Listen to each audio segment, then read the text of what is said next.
Very good. All right, I'd like to call our Topsham Planning Board meeting to order. First, on the roll call, we have 3 members that are not here, they're excused. And that's Larry and Carrie and Marilyn. So, and I'll just call the roll from here. So Tim Dunham. Present. Scott. Present. This is Don Span, I'm here, and Ron. Present. Okay, so did you catch that?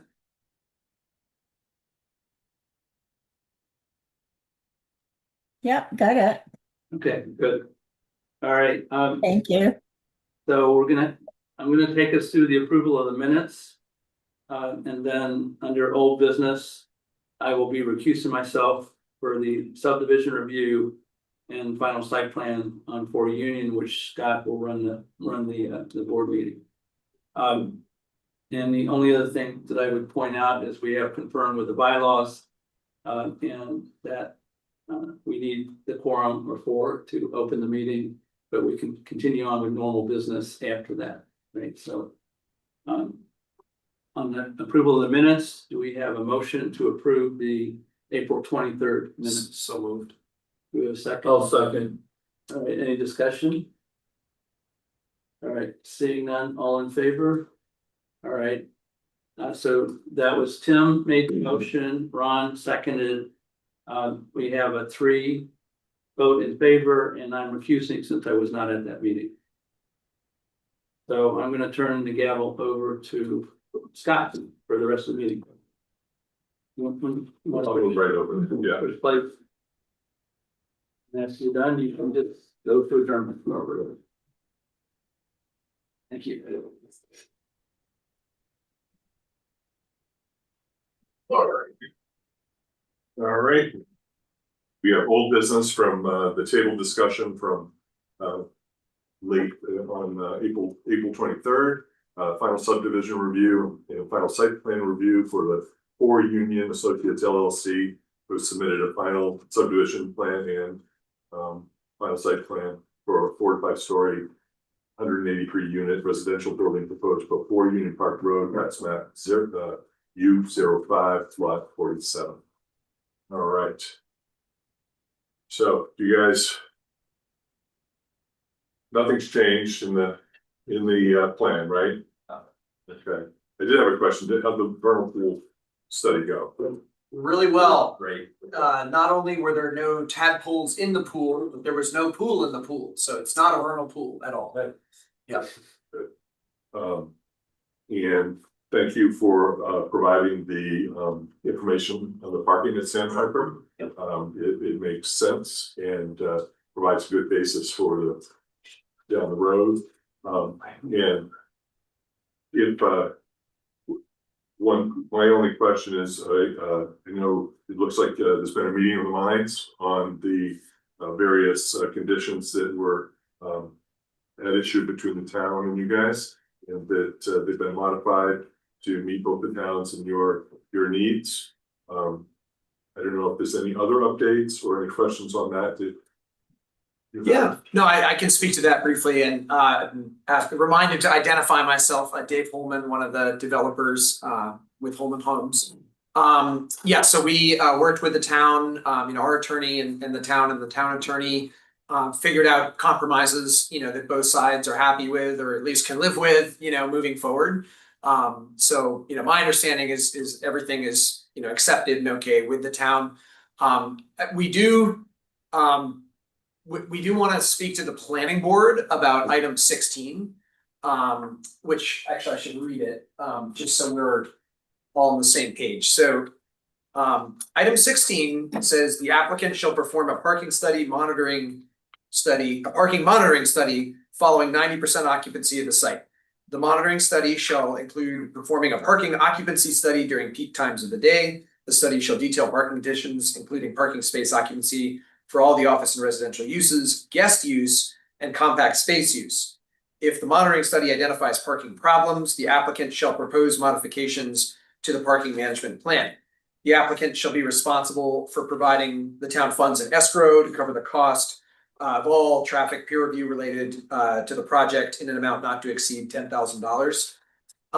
So, you know, we obviously will accept that if that's what the planning board decides is right for a condition of approval for this project. Our feeling is that we should strike item 16 and not have that in there, you know, for a few reasons. One is that we're not just meeting Topsham's parking requirements, you know, in the code, we're exceeding them significantly. So I think that what we would say is it appears that there's an issue with the code, with the requirement. You know, the issue should be placed on the town to revise that and change that for the future, not on applicants that meet, you know, the requirement as is sort of one piece of it. The other piece, well, there are two others.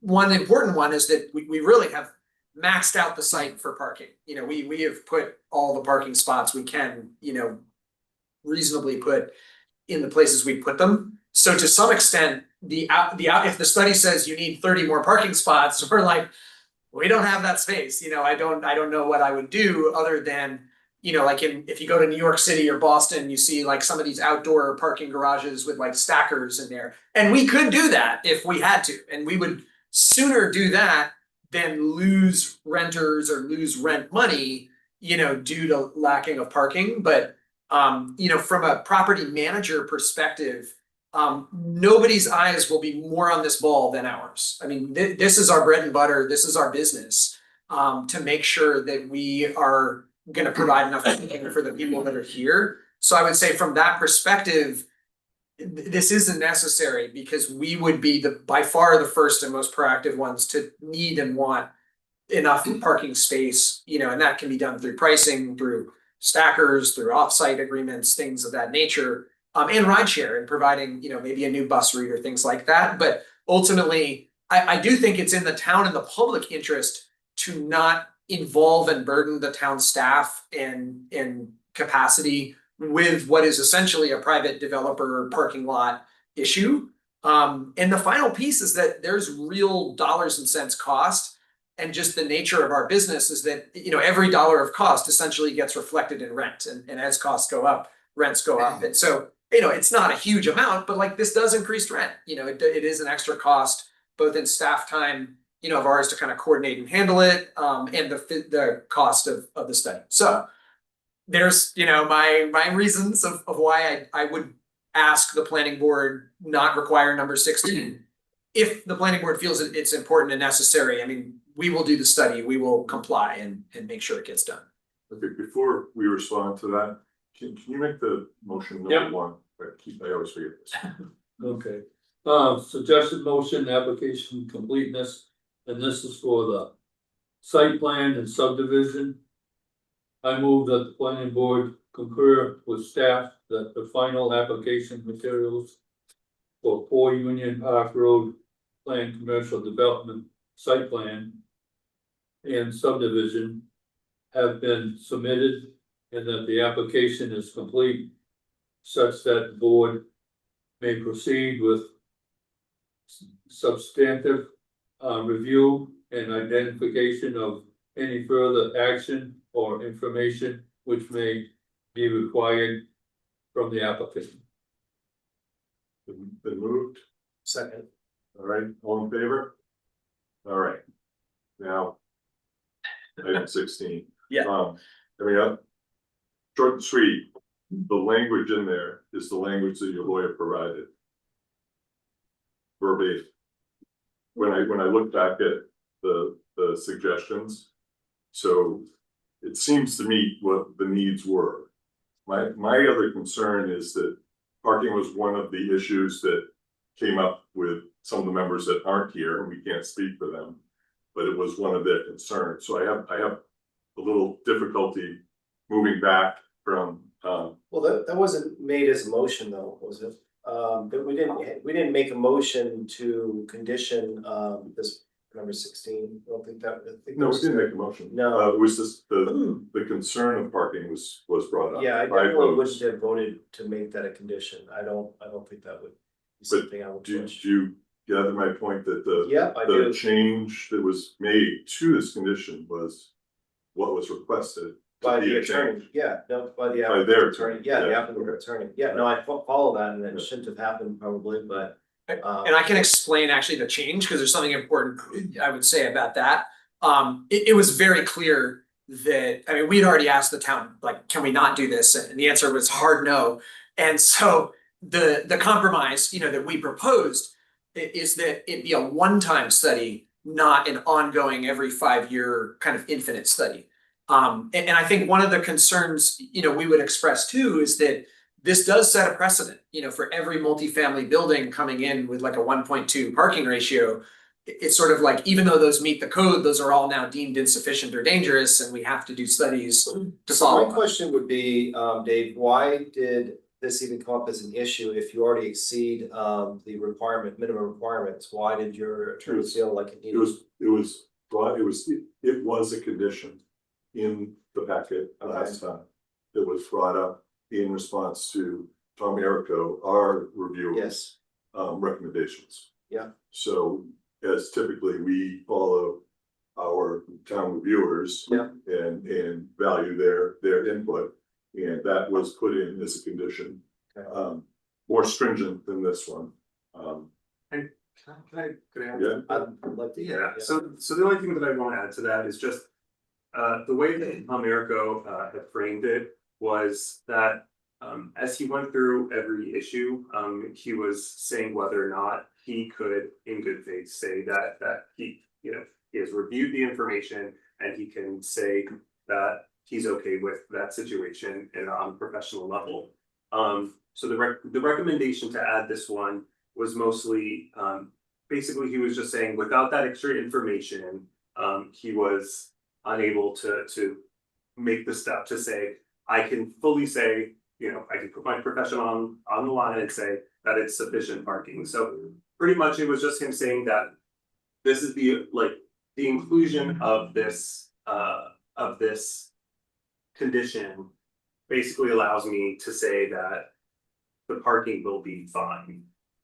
That's why it's pretty guaranteed, right? I mean, from the town's perspective, if we have that in there, it's totally, protects the town, but I think it's excessive. I thought that was brought it up last meeting, but.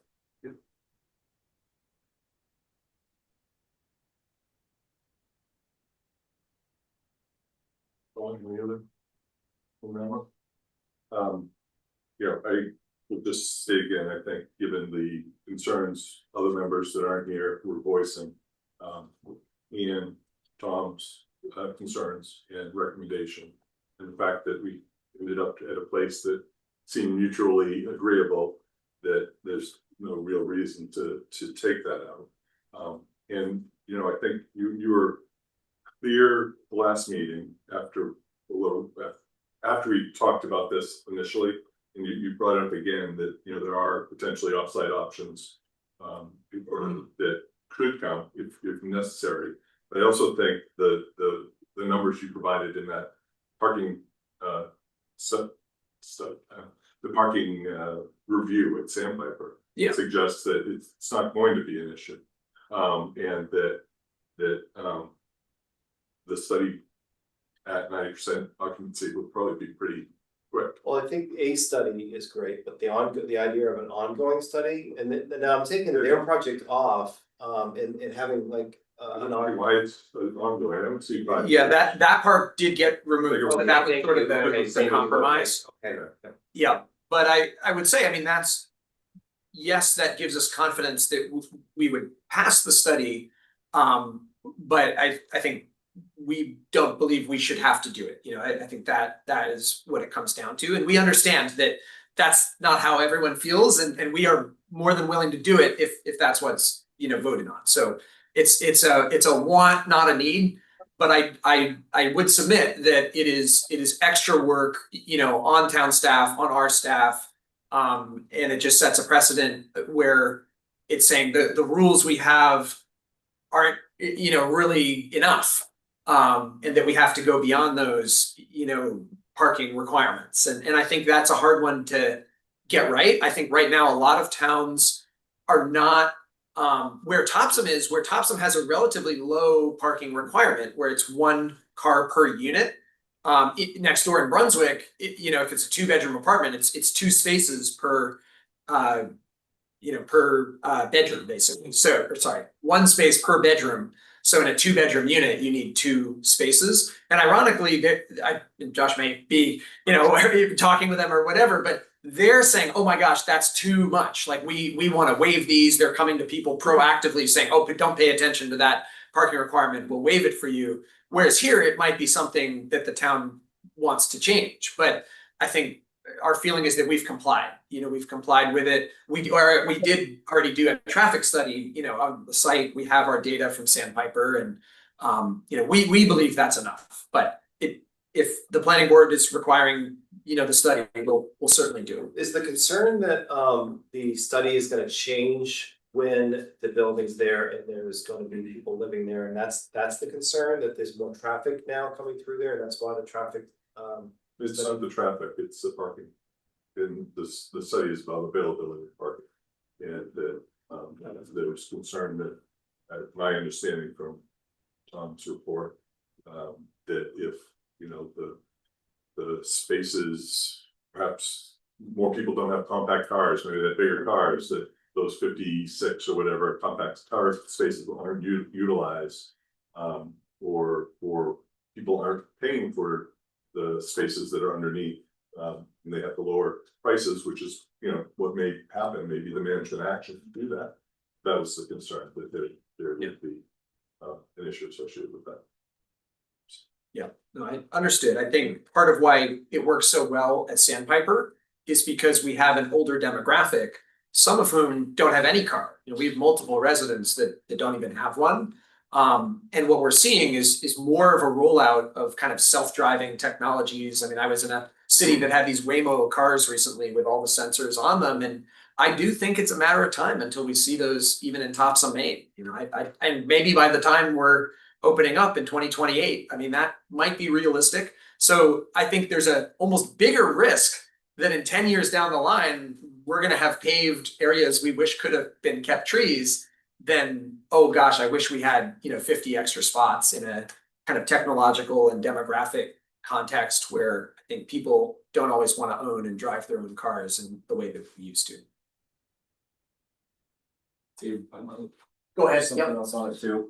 I think Dale Brasso with the Earl Palmer. There are basically 2 sides in our line of thinking with this, which obviously goes back to just like David mentioned already, the code. So the point being that we're providing 218 parking spaces and the requirement is for 204. Now the town has within the provisions of the code, there are alternative parking plans, shared parking plans and things of that nature. But we're not even asking for any of those. We're not really leveraging any of that portion of the code. So just from the base point of understanding is the minimum that the code requires, and that's what we're providing, would tell us that we, you know, the town feels comfortable with providing that much parking. Now, when you start to get into the idea that, you know, is it more, is it less? Do we have the guest parking?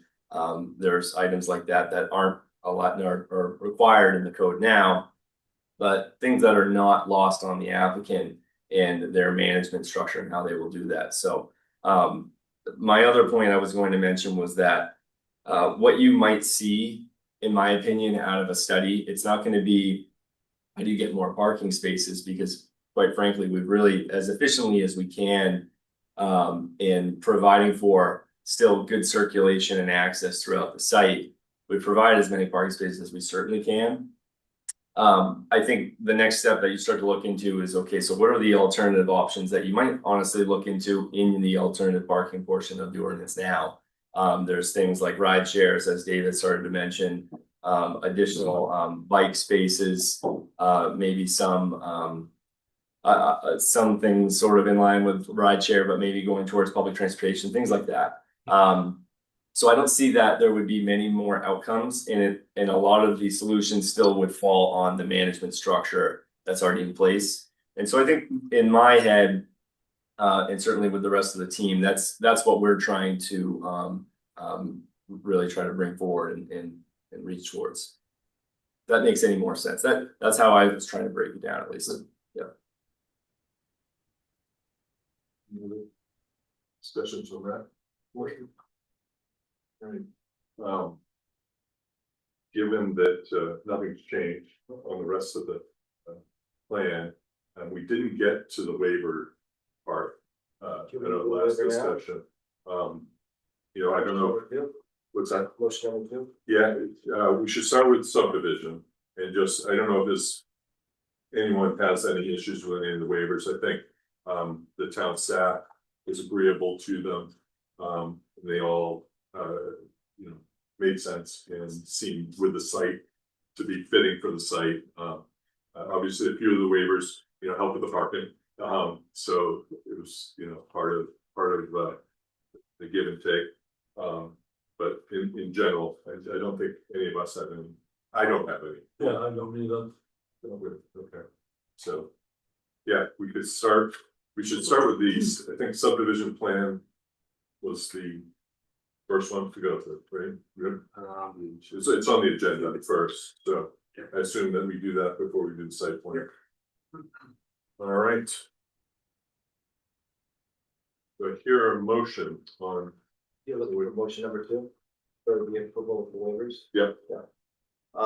I move that the requested waivers for chapters 191-18, 225-27E, 6A, and 225-27E, 6C be approved in accordance with staff memo dated April 23rd, 2026. I'll second that. all right, it's been moved and seconded, any discussion? So. The final memo, the date's changed. Okay, I can make an amendment to that. What is the date? Oh, okay. It's today's date. So May 4th, Oh, May 14th. May 14th. okay. Yeah. So I'll make a friendly amendment to that motion, that the date be corrected to, May 14th, 2026. I will second that. All right, any discussion? All in favor? Show unanimous. All right, Thank you, Josh. I was reading Keep along, it straight, that's I good. was reading while you were talking, so I thought, probably some hearing, all right. Another, Yep, we'll make the next one. yeah. sure, I move that the final subdivision review application for the 4 Union Park Road Planned Commercial Development Tax Map U05 Lot 47, having satisfied the applicable standards of the subdivision review ordinance, chapter 191, and the zoning ordinance, chapter 225, be approved with the staff recommended conditions and findings identified in the staff memo dated April 20, May 14th, 2026. I'll second that. all right, it's been moved and seconded, any discussion on that? All in favor? Show unanimous. All right. Now, move to the final site plan.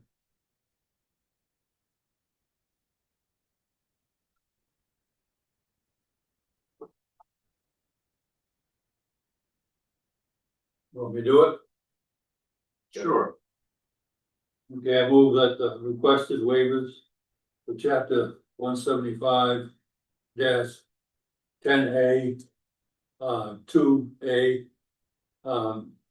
chapter 175 12A, 2, and chapter 225 27E, 6A, and chapter 225 27E, 6C be approved in accordance with the staff memo dated May 14, 2026. Second. Moved and seconded, any discussion? All in favor? Opposed? Show unanimous? We're on a roll. I move that the final site plan review application for 4 Union Park Road Plan Commercial Development Tax map U05 Lot 47, having satisfied the applicable standards in the site plan review ordinance, chapter 175, and the zoning ordinance, chapter 225, is approved with the staff recommended conditions and findings identified in the staff memo dated May 14, 2026. Second. All right. Been moved and seconded, any discussion? Good with that, all right, Yep. and all in favor? Opposed, show unanimous. All set. Okay. Thank you. Thank you. It may have been a little longer ride, but I think Been a journey. the project really looks great. Yeah. Compared to where we started with things, so. Thank you. Good Thank you luck for with it. working with Yeah, us. thank you. Doesn't have a pool, but it's all right. In the very beginning it did, but we quickly ran out of pool money. Yeah, that would have been really neat. I'll Yeah. entertain a motion. Oh, so, yeah, to, Okay. and What's that? Motion to adjourn.